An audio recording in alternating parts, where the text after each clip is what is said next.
tricot qui roule n'amasse pas mousse. Aujourd'hui, nous allons voir 6 astuces pour que le tricot ne roule plus. Mais avant de commencer la vidéo, je me présente rapidement, je suis Jaënel et j'aide les triconautes comme toi à progresser en tricot en leur proposant des techniques et des astuces essentielles. Si le tricot t'intéresse, si tu souhaites savoir comment progresser en tricot, alors je t'invite à prendre 2 secondes pour t'abonner à ma chaîne avant que la vidéo commence et que tu oublies de le faire. Surtout, reste bien jusqu'au bout de la vidéo car on va voir beaucoup de contenu, beaucoup d'astuces, beaucoup de plein de choses. Et c'est important que tu aies tout en tête afin de savoir comment éviter le tricot qui roule. Allez, c'est parti! Nous allons voir du coup la première astuce pour éviter que le tricot ne roulotte. Pour éviter que le tricot ne roulotte, la toute première chose que tu peux faire, c'est faire des lisières, tout simplement. Donc généralement, les lisières se font sur 2 ou 3 mailles afin d'avoir quelque chose qui justement empêchera vraiment de roulotter. Donc là, ici, j'ai un petit échantillon de jersey. Et j'ai fait 3 lisières au point mousse de chaque côté, ainsi qu'une petite lisière au point mousse au départ. Donc justement, la lisière au point mousse, c'est une des bordures que tu peux utiliser. Donc si tu tricotes à plat, il te suffit de tricoter toutes les mailles sur l'endroit. Voilà. Donc là, j'ai mes 3 mailles de lisière. Je vais tricoter le reste en jersey, donc à l'endroit aussi.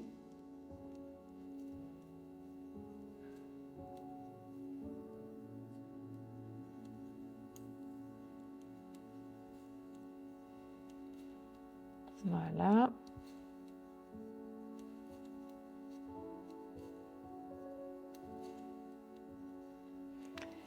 Jusqu'à ce qu'il me reste 3 mailles, et ces 3 mailles, je vais les tricoter à l'endroit également, parce que pour l'instant, je suis sur l'endroit de mon tricot.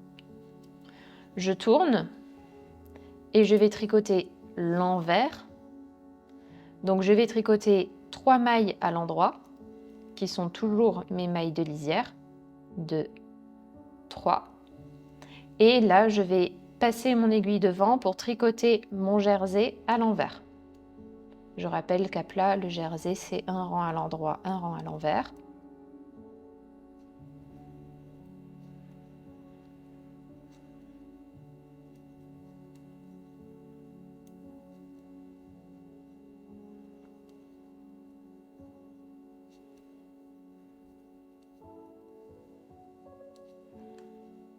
Voilà, jusqu'à ce qu'il reste 3 mailles. Et quand il reste 3 mailles, je vais tricoter ces 3 dernières mailles à l'endroit. Voilà. Et c'est comme ça, du coup, que je peux avoir ma lisière en point mousse sur le côté ici et ici. Voilà. C'est tout, du coup, pour la lisière au point mousse. Semblable à la bordure au point mousse, tu peux également utiliser une bordure au point de riz. Dans ce cas, je te recommande de travailler sur 3 ou 4 mailles de largeur. Donc pour la réaliser, c'est très simple. Je vais tricoter en fait sur mes 3 mailles en contrariant les mailles à chaque rang supplémentaire. Donc là, la maille que j'ai en dessous, c'est une maille en droit, donc je vais tricoter l'inverse, c'est-à-dire une maille envers.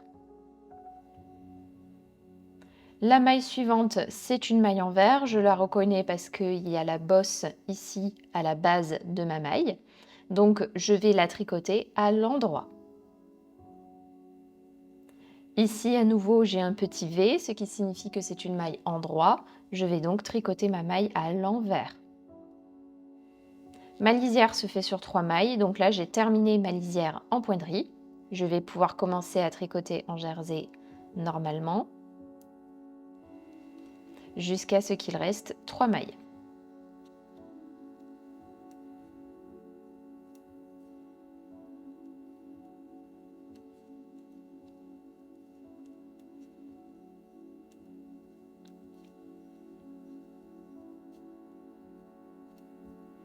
Voilà, donc là j'arrive à mes 3 mailles restantes.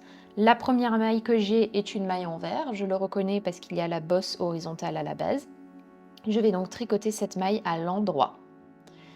La maille suivante est une maille endroit, je le vois ici parce qu'elle forme un petit V, donc je vais tricoter cette maille à l'envers. Et enfin, dernière maille, c'est une maille envers, donc je la tricote à l'endroit. Je tourne. Et sur l'envers du tricot, là je commence par une maille envers, donc je vais tricoter une maille endroit, puis une maille envers, une maille endroit. Mes 3 mailles de bordure sont tricotées, je vais pouvoir repasser le fil devant et tricoter en jersey, donc à l'envers, tout du long, jusqu'à ce qu'il reste 3 mailles.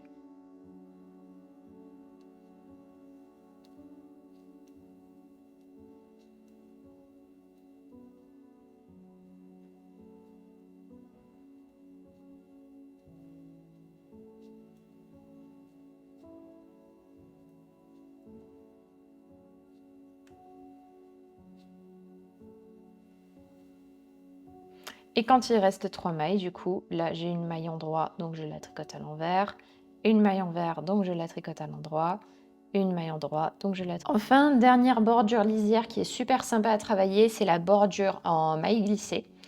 C'est une technique très agréable si tu souhaites un bord qui est plus invisible que les 2 bordures précédentes. Elle est, on va pas dire plus compliquée à tricoter, mais il faut faire un tout petit peu plus attention lorsqu'on la réalise. Donc là, tu vois, elle est là, sur le côté, on la voit quasiment pas. Donc pour la tricoter, on va tricoter sur l'endroit du tricot une maille endroit. Je vais ensuite glisser une maille à l'envers avec le fil devant. Donc je glisse ma maille comme pour tricoter une maille envers et avec le fil devant, je repasse le fil derrière, je tricote une maille endroit. Juste, je tourne la maille parce qu'elle a tourné, voilà, on est bon. Voilà. Et là, je vais pouvoir continuer à tricoter en jersey normalement jusqu'à ce qu'il reste 3 mailles.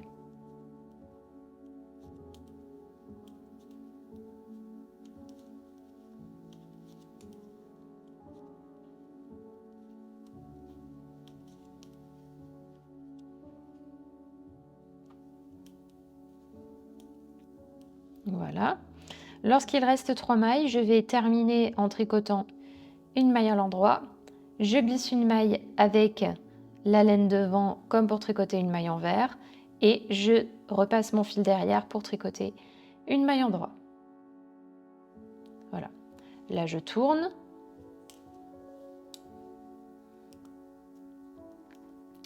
Et on va tricoter du coup l'envers. Avec le fil devant, je vais glisser une maille comme pour la tricoter à l'envers. Je repasse le fil derrière, je vais tricoter une maille à l'endroit. Et je repasse le fil devant pour glisser une maille comme pour la tricoter à l'envers. Et je vais tricoter à l'envers jusqu'à ce qu'il reste 3 mailles.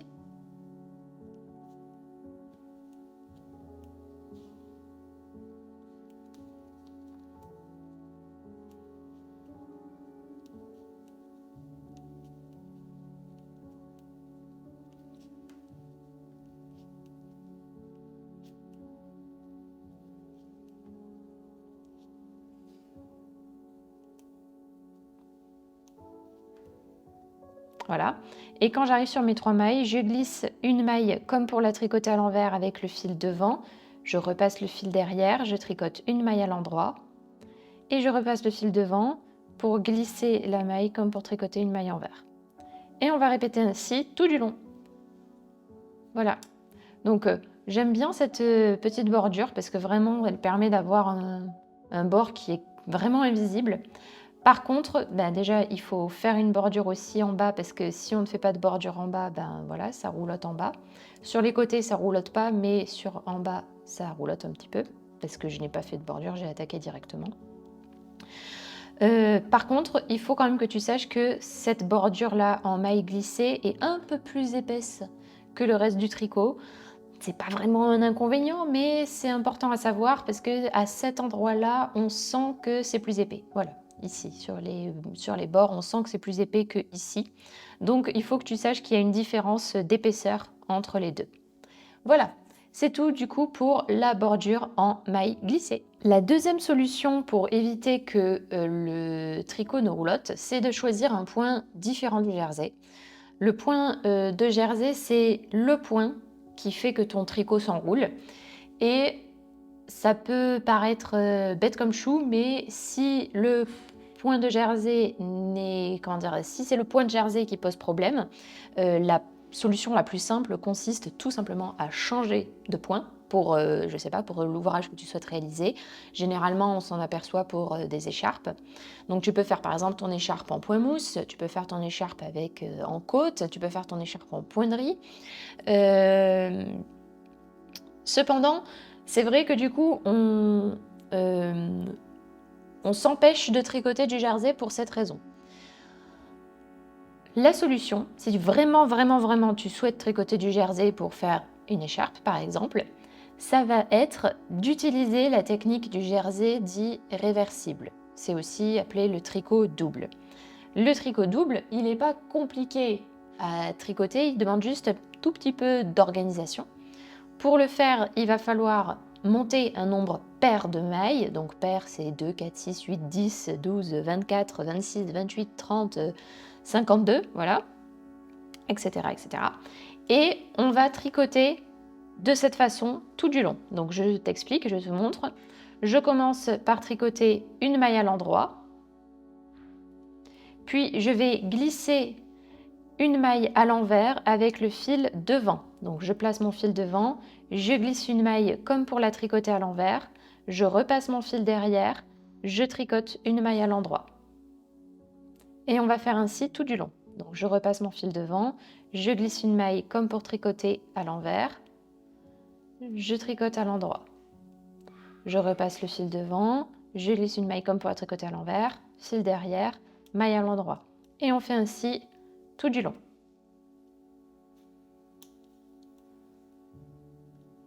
Voilà.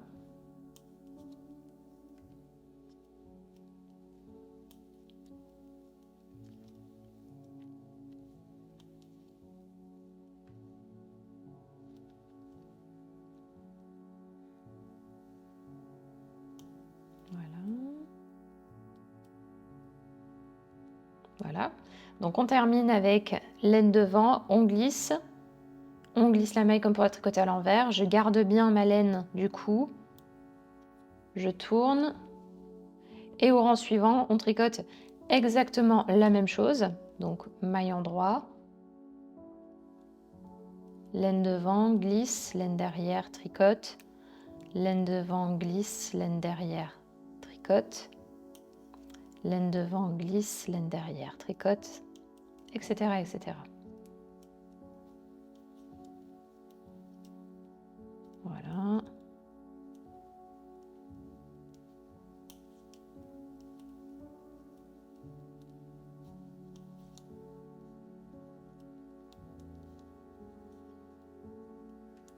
Et voilà. Et on termine de la même façon. Donc comme tu vois, en fait, ça nous fait un jersey qu'on appelle réversible.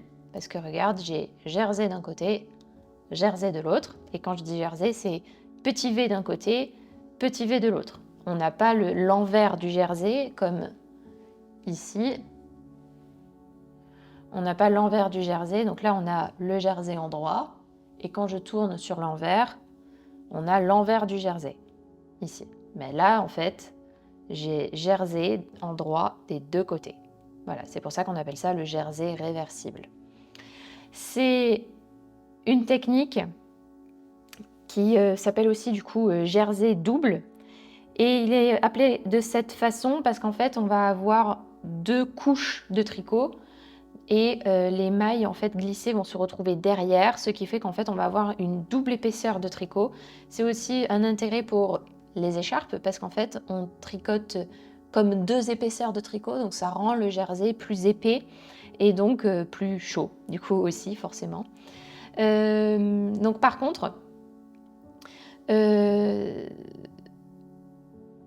tu vas, en fait, ça va être un peu comme si tu tricotais chaque rang 2 fois. Ça signifie que tu auras besoin de plus de fils, donc souvent de 2 fois plus de fils, et aussi que ton projet sera plus étroit qu'un jersey classique. Donc par exemple, là j'ai 20 mailles, et là j'ai 20 mailles. Donc tu vois, ça n'a pas du tout la même largeur, parce qu'en fait ça a tendance à écraser un petit peu le tricot, comment dire, le shrink, le réduire, le rétrécir un petit peu. Alors que quand on tricote en jersey normal, tu vois, on a une grande surface en largeur. Et là, c'est le jersey classique, du coup, qui n'a pas du tout la même largeur, la même amplitude. Donc voilà. Donc ça, c'est quelque chose à prendre en compte quand on tricote du jersey double. On n'a pas la même largeur et on consomme plus de fil. Moi, j'aime bien de temps en temps pour des écharpes, je trouve ça assez original. Et en plus, c'est vachement douillé. Le fait qu'il y ait double couche, c'est extrêmement douillé. Voilà, c'est tout du coup pour le jersey double. Si tu es arrivé jusqu'ici dans la vidéo, c'est très bien, mais surtout reste bien jusqu'au bout car j'ai gardé les meilleures astuces pour la fin. Donc écoute bien toute la vidéo et n'hésite pas à revenir en arrière s'il y a quelque chose que tu n'as pas compris. Allez, c'est parti! Si ton jersey a tendance à roulotter, tu peux également tenter un blocage. Alors, j'enlève déjà tout espoir complètement fou. Ça va pas empêcher le tricot de roulotter. Ça va juste atténuer le fait que ça roulotte, mais ça va toujours roulotter. Donc, tu peux essayer de bloquer ton tricot pour atténuer légèrement le roulotage, mais ça n'enlèvera pas le rouloté complet. Donc, ça va jamais empêcher ton tricot de roulotter. Donc, le blocage, c'est très simple. C'est on mouille notre tricot, on le trempe délicatement dans de l'eau à, on va dire, température de la pièce, pendant une quinzaine de minutes à peu près, avec un peu de savon doux.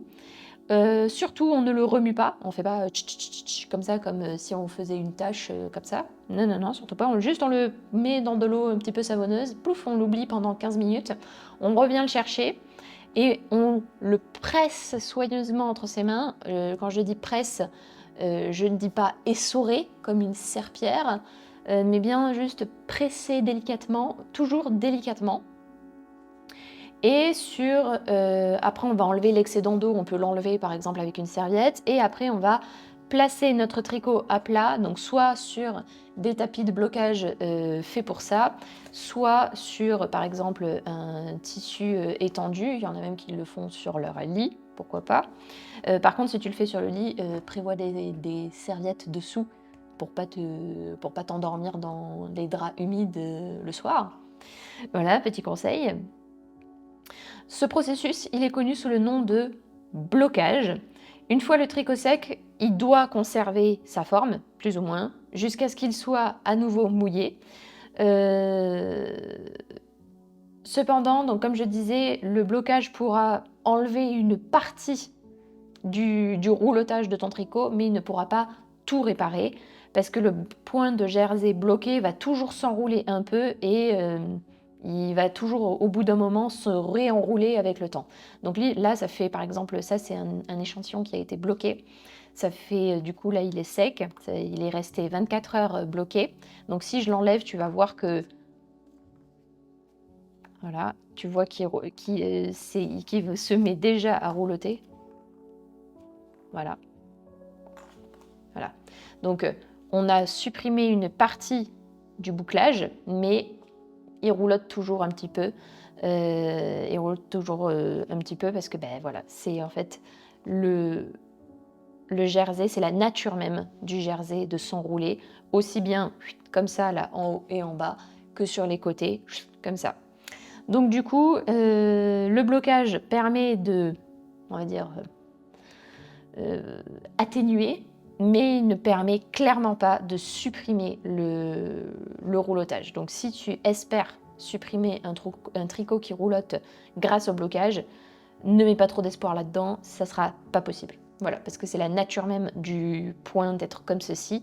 Et si tu n'utilises pas les autres techniques que je t'ai données, donc par exemple ajouter des bordures, faire des lisières, changer de point, tu vas te retrouver comme ça forcément à un moment ou à un autre. Voilà, c'est tout du coup pour la technique du blocage. Si la couture tu maîtrises, tu peux également te tenter d'ajouter une doublure sur ton tricot. Il faut juste que tu t'assures de prendre la quantité déjà de tissu nécessaire, mais aussi de prendre un tissu qui correspond plus ou moins au poids de ton fil. Par exemple, si tu tricotes un fil lace, très mauvaise idée de prendre une doublure en polaire par exemple. Là, non, ça marche pas. Beaucoup trop épais. Et bien sûr, n'oublie pas, avant de coudre, de bloquer ton projet. Ah, et petite précision, on double à la main si possible. Les finitions seront plus propres et tu risques de moins abîmer ton ouvrage. Et surtout, ça permet de faire en sorte que les points de couture restent totalement invisibles sur l'endroit. C'est mieux. L'autre astuce pour éviter que le tricot roulotte, c'est d'ajouter une bordure au crochet. Donc c'est chouette d'ajouter une lisière, mais parfois on ne s'aperçoit que trop tard que le point se met à roulotter. Et on a déjà beaucoup trop avancé. Donc dans ce cas-là, comment faire pour corriger? Le mieux, c'est d'essayer d'ajouter une bordure au crochet. Ça ne marche pas tout le temps, mais parfois, ça peut aider un tout petit peu pour éviter que le tricot ne roulotte trop. Donc ce que tu peux faire, c'est d'ajouter une bordure au crochet. Donc dans ce cas-là, ça va être de prendre un petit crochet et de l'insérer dans la maille la plus extérieure du bord et d'ajouter du coup, voilà, la maille comme ceci. Et on va ajouter du coup, par exemple, quelques points de chaînette sur le côté. Voilà. Pour pouvoir en fait faire un mélange de techniques. Et le fait qu'il y ait ce mélange de techniques, voilà, donc là je vais enrouler le fil autour du crochet, faire passer le fil dans la boucle. Et le fait, et on va faire suivre ça comme ça tout du long. Donc je pique mon crochet, j'enroule le crochet autour, j'enroule le fil autour du crochet, je ressors. Et là, quand je me retrouve avec 2 mailles sur le crochet, j'enroule à nouveau le crochet, le fil autour du crochet, j'allais dire le crochet autour de l'aiguille, et je ressors. Voilà. Et en fait, le fait qu'il y ait ce mélange de techniques, ça va venir contenir, on va dire, le tricot. Et par contre, le fait que tu mélanges 2 techniques, ça se voit. Parce que ce sont quand même 2 techniques différentes. L'aspect, la sensation du tricot n'est pas tout à fait la même. Donc ce que tu peux faire, c'est carrément jouer le jeu en disant, bah voilà, je vais mettre une couleur contrastante à cet endroit-là et ça sera une couleur contrastante sur mon tricot, une petite finition supplémentaire par exemple, pour avoir quelque chose de sympa. Une autre astuce consiste aussi à relever les mailles dans la même veine. Donc c'est-à-dire que je vais prendre une aiguille et je vais relever les mailles du coup de mon ouvrage, pareil comme j'ai fait tout du long.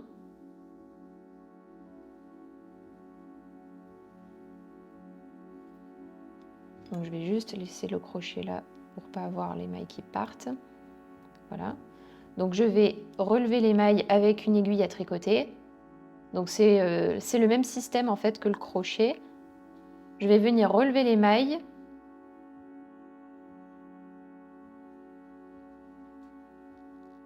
Voilà.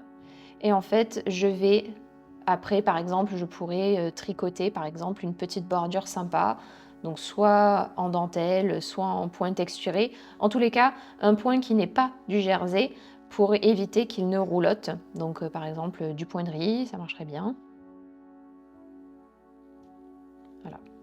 Donc après, on peut, comme je disais, du coup, relever les mailles le long du tricot pour avoir le même système que notre crochet.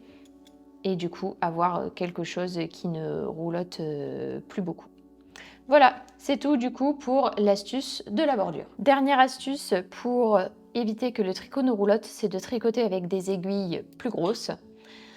C'est un moyen assez simple d'empêcher que le tricot ne se recourbe. Ça va être d'utiliser des aiguilles qui sont plus larges que ce qui est prévu. Au fur et à mesure que ton échantillon s'élargit, les mailles classiques vont avoir du coup plus d'espace pour respirer et vont en fait éliminer en fait ce qui crée l'effet d'enroulage de notre jersey. Je ne vais pas rentrer dans le technico-technique, mais en gros, plus tu tricotes avec des aiguilles larges, plus tu vas casser cet effet de bouclette là comme ça.